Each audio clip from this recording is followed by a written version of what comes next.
Body ലാംഗ്വേജിനെ കുറിച്ചും അതിൻ്റെ ഇമ്പോർട്ടൻസിനെ കുറിച്ചും നമ്മൾ ഒരുപാടധികം വീഡിയോസ് ചെയ്തിട്ടുള്ളതാണ്. ഈ വീഡിയോയിൽ ബോഡി ലാംഗ്വേജ് ഉപയോഗിച്ച് എങ്ങനെ നമ്മൾക്ക് കൂടുതൽ അട്രാക്റ്റീവായി ഇരിക്കാം, അതുപോലെ വളരെ എൻഗേജിംഗ് ആയിട്ടുള്ള കോൺവെർസേഷൻസ് എങ്ങനെ നടത്താം എന്നതിനെ പറ്റിയാണ് ഡിസ്കസ് ചെയ്യുന്നത്.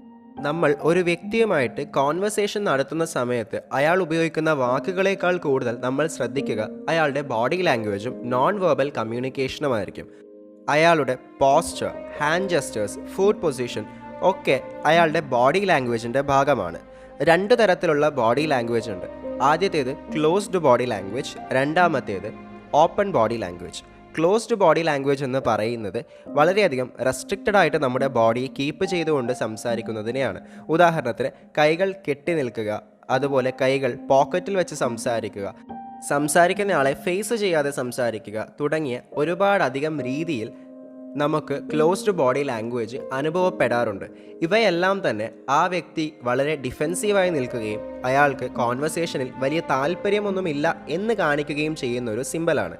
നമ്മൾ ഒരാളുമായി സംസാരിക്കുന്ന സമയത്ത് കൈകൾ കെട്ടി നിന്ന് സംസാരിക്കുകയോ കൈകൾ പോക്കറ്റിലിട്ട് നിന്ന് സംസാരിക്കുകയൊക്കെ ചെയ്യുമ്പോൾ ഈ ക്ലോസ്ഡ് ബോഡി ലാംഗ്വേജാണ് അവരിലേക്ക് നമ്മളിൽ നിന്നും കൺവേ ആവുന്നത്. ഇതുപോലെ വളരെ പവർഫുള്ളായിട്ടുള്ള മറ്റൊരു ക്ലോസ്ഡ് ബോഡി ലാംഗ്വേജാണ് നമ്മൾ ഇടയ്ക്കിടെ ഫോൺസ് യൂസ് ചെയ്യുന്നതും ഇടയ്ക്കിടെ ഒരു കാര്യവുമില്ലാതെ അനാവശ്യമായി ഫോണിലെ ആപ്സ് ഒക്കെ ട്രാവേഴ്സ് ചെയ്തുകൊണ്ടിരിക്കുകയും ചെയ്യുന്നത്. ഇതിനു പകരം നമുക്ക് അഡാപ്റ്റ് ചെയ്യാൻ പറ്റുന്നത് ഓപ്പൺ ബോഡി ലാംഗ്വേജ് ആണ്. ഓപ്പൺ ബോഡി ലാംഗ്വേജ് എന്ന് പറയുമ്പോൾ നമ്മൾ വളരെ ഫേമായിട്ടും എന്നാൽ വളരെ കാഷ്വലായിട്ടും നിൽക്കുന്നതിനെയാണ് ഓപ്പൺ ബോഡി ലാംഗ്വേജ് എന്ന് പറയുന്നത്. നമ്മുടെ പോസ്റ്റേഴ്സും ഹാൻഡ് ജെസ്റ്റേഴ്സും എല്ലാം തന്നെ വളരെ കാഷ്വലായിരിക്കും. അതുപോലെ നമ്മൾ സംസാരിക്കുന്ന സമയത്ത് വളരെ ഓപ്പണായിട്ട് അവരുമായിട്ട് അവർ പറയുന്ന കാര്യങ്ങളെ റിസീവ് ചെയ്യാൻ തയ്യാറായിട്ട് നിൽക്കുന്ന രീതിയിലുള്ള ഒരു സിഗ്നലാണ് ഓപ്പൺ ബോഡി ലാംഗ്വേജ് വഴി അവരിലേക്ക് കൺവേ ആകുന്നത്. രണ്ടാമത്തേത് ഫ്രണ്ടിങ് വൈൽ ഹാവിങ് എ കോൺവെർസേഷൻ. ഒരു വ്യക്തിയുമായിട്ട് സംസാരിക്കുന്ന സമയത്ത് ആ വ്യക്തിയെ ഫേസ് ചെയ്തുകൊണ്ട് നമ്മുടെ ബോഡിയും ഫേസും എല്ലാം തന്നെ ആ വ്യക്തിയെ ഫേസ് ചെയ്തുകൊണ്ട് നിന്ന് സംസാരിക്കുന്നതിനെയാണ് ഫ്രണ്ടിങ് എന്ന് പറയുന്നത്.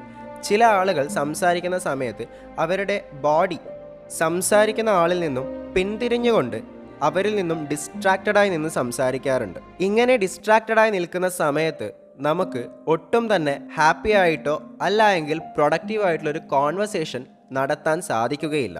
അതിനു പകരം അവരെ ഫ്രണ്ട് ചെയ്യുക, അതായത് ഇമോഷൻസ് കൃത്യമായി മനസ്സിലാക്കത്തക്ക രീതിയിൽ എക്സ്പ്രസ് ചെയ്യാൻ പറ്റുന്ന രീതിയിൽ നമ്മുടെ ഫേസും ബോഡിയും അവരിലേക്ക് ഫ്രണ്ട് ചെയ്തുകൊണ്ട് സംസാരിക്കാൻ ശ്രമിക്കുക.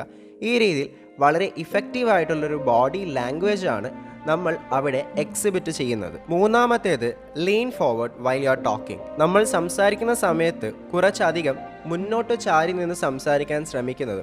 ഉദാഹരണത്തിന് ഇരുന്നു കൊണ്ട് ഒരു ടേബിളിൻ്റെ ചുറ്റിലും ഇരുന്നുകൊണ്ടൊക്കെ സംസാരിക്കുകയാണെങ്കിൽ തീർച്ചയായിട്ടും കൂടുതൽ എൻഗേജിംഗ് ആയി ഫീൽ ചെയ്യാനായി നമ്മളൊരല്പം മുന്നോട്ടേക്ക് ലീൻ ചെയ്യുന്നത് വളരെയധികം സഹായകരമാണ്. ഇത് നമുക്കും അവരെ കൂടുതൽ ലിസൺ ചെയ്യാൻ സാധിക്കുകയും അതുപോലെ അവർക്കും നമ്മൾ ലിസൺ ചെയ്യുന്നുണ്ട് എന്നുള്ളൊരു എഫർമേഷൻ ലഭിക്കുകയും ചെയ്യുന്നു. ഈ രീതിയിൽ വളരെ ഹെൽത്തി ആയിട്ടുള്ള കോൺവെർസേഷൻസും അതുപോലെ ആക്റ്റീവ് ലിസണിങ്ങും ഒക്കെ നമുക്ക് പ്രാക്ടീസ് ചെയ്യാൻ സാധിക്കും. നാലാമത്തേത് ഐ ഗേസിങ്. നമ്മൾ എപ്പോഴും ഐ കോണ്ടാക്റ്റിനെ പറ്റി സംസാരിക്കാറുണ്ട്. ഐ കോണ്ടാക്റ്റ് എന്ന് പറയുന്നത് മറ്റൊരാളുടെ കണ്ണിൽ നോക്കി നിന്ന് സംസാരിക്കുക, അല്ലെങ്കിൽ ഒരു ഐ കോണ്ടാക്റ്റ് എപ്പോഴും മെയിൻറ്റെയിൻ ചെയ്യുക എന്നതാണ്. എന്നാൽ ഐ കോണ്ടാക്റ്റും ഐ ഗേസിങ്ങും തമ്മിൽ ചെറിയൊരു വ്യത്യാസമുണ്ട്. ഐ ഗേസിങ് എന്ന് പറയുന്നത് വളരെ ഷോർട്ടും ക്രിസ്പുമായിട്ടുള്ള ഒരു പ്രോസസ്സാണ്. നമ്മൾ അത് ഇടയ്ക്കിടെ ചെയ്യേണ്ട കാര്യമില്ല. നമ്മൾ എപ്പോഴാണ് ഐ ഗേസിങ് ചെയ്യേണ്ടത് എന്ന് വെച്ചാൽ, നമ്മൾ ആദ്യമായി ഒരാളെ കാണുന്ന സമയത്ത് അല്ലെങ്കിൽ ആദ്യമായി സംസാരിക്കുന്ന സമയത്ത് ആ വ്യക്തിയുടെ കണ്ണിലെ കൃഷ്ണമണി അഥവാ പ്യൂപ്പിൾ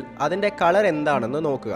ഒരു 5 സെക്കൻഡ്സ് കൊണ്ട് തന്നെ ആ നോട്ടം പിൻവലിക്കുക. ഈ രീതിയിൽ വളരെ ഷോർട്ടും ക്രിസ്പും എന്നാൽ വളരെ ഇഫക്റ്റീവുമായിട്ട് നമുക്ക് ആ വ്യക്തിയുമായിട്ട് ഒരു കണക്ഷൻ ബിൽഡ് ചെയ്യാൻ സാധിക്കും. ഇത് കേൾക്കുമ്പോൾ അതിശയം തോന്നുമെങ്കിലും അടുത്ത തവണ നിങ്ങൾ ഒരാളെ പരിചയപ്പെടുമ്പോൾ അല്ലെങ്കിൽ സംസാരിക്കുന്ന സമയത്ത് ഇതൊന്ന് ട്രൈ ചെയ്ത് നോക്കുക. അഞ്ചാമത്തേത് ഡോണ്ട് ഗേസ് ഔട്ട്. ചില ആളുകൾ കോൺവെർസേഷൻ നടത്തുന്ന സമയത്ത് അവർ ഇടയ്ക്കിടെ ചുറ്റിലും നോക്കുകയും നമ്മുടെ ശ്രദ്ധ വളരെയധികം മറ്റ് കാര്യങ്ങളിലേക്ക് കേന്ദ്രീകരിക്കുകയും ചെയ്യും. വളരെയധികം ഡിസ്ട്രാക്റ്റഡ് ആയിക്കൊണ്ട് ചുറ്റിലുമുള്ള കാര്യങ്ങൾ, അതുപോലെ കയ്യിലിരിക്കുന്ന ഫോൺ, ഇതൊക്കെ നോക്കി അവരുടെ ഡിസ്ട്രാക്ഷനെ അങ്ങനെ തന്നെ ക്യാരി ചെയ്യും. ഇതിനെയാണ് ഗെയ്സിങ് ഔട്ട് എന്ന് വിളിക്കുന്നത്. ഒരു കോൺവെർസേഷൻ നടക്കുന്ന സമയത്ത് നമ്മൾ നേരത്തെ പറഞ്ഞ പോലെ പല കാര്യങ്ങളും ഇൻഡൾജ് ചെയ്ത് വേണം സംസാരിക്കുക. ഉദാഹരണത്തിന് നമ്മുടെ ബോഡി ലാംഗ്വേജ് ഫ്രണ്ടിങ് ചെയ്യുക, ഇങ്ങനെയുള്ള ഒരുപാട് കാര്യങ്ങൾ ചെയ്യേണ്ടതുണ്ട്. എന്നാൽ ഇതൊന്നും ചെയ്യാതെ തന്നെ അവർ വളരെയധികം ഡിസ്ട്രാക്റ്റഡായി ഗേസ്ഡ് ഔട്ടായി ഇരിക്കുന്ന സമയത്ത് അവിടെ ഹെൽത്തി ആയിട്ടൊരു കോൺവെർസേഷൻ നടക്കില്ല.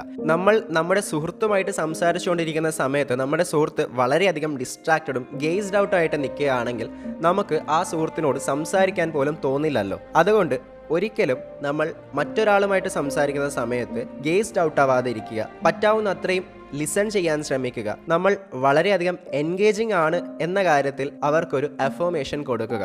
ആറാമത്തേത് മിററിംഗ്. വളരെ ഇഫക്റ്റീവ് ആയിട്ടുള്ള ഒരു ബോഡി ലാംഗ്വേജ് ടെക്നിക്കാണ് മിററിംഗ് എന്ന് പറയുന്നത്. വളരെ സിമ്പിളായി പറഞ്ഞാൽ നമ്മളൊരു വ്യക്തിയുമായിട്ട് സംസാരിക്കുന്ന സമയത്ത് ആ വ്യക്തിയുടെ emotions, body language, vocal tone ഇതെല്ലാം തന്നെ മിറർ ചെയ്യുക, അല്ല എങ്കിൽ അത് തന്നെ നമ്മളും മിമിക്ക് ചെയ്യുക എന്നതാണ് അതിൻ്റെ അർത്ഥം. ഇങ്ങനെ ചെയ്യുന്നതിലൂടെ ആ വ്യക്തി ഏത് ഇമോഷനാണോ കൺവേ ചെയ്യാൻ ഉദ്ദേശിക്കുന്നത് അതേ ഇമോഷൻ അതേ വേവ് ലെങ്ത്തിൽ തിരിച്ചും നമ്മൾ കമ്മ്യൂണിക്കേറ്റ് ചെയ്യാൻ വേണ്ടി ശ്രമിക്കുന്നു. അദ്ദേഹം നമ്മളോട് വളരെ ഉയർന്ന ടോണിലാണ് സംസാരിക്കുന്നതെങ്കിൽ നമ്മളും അതേ ടോൺ കീപ്പപ്പ് ചെയ്യാൻ ശ്രമിക്കുക.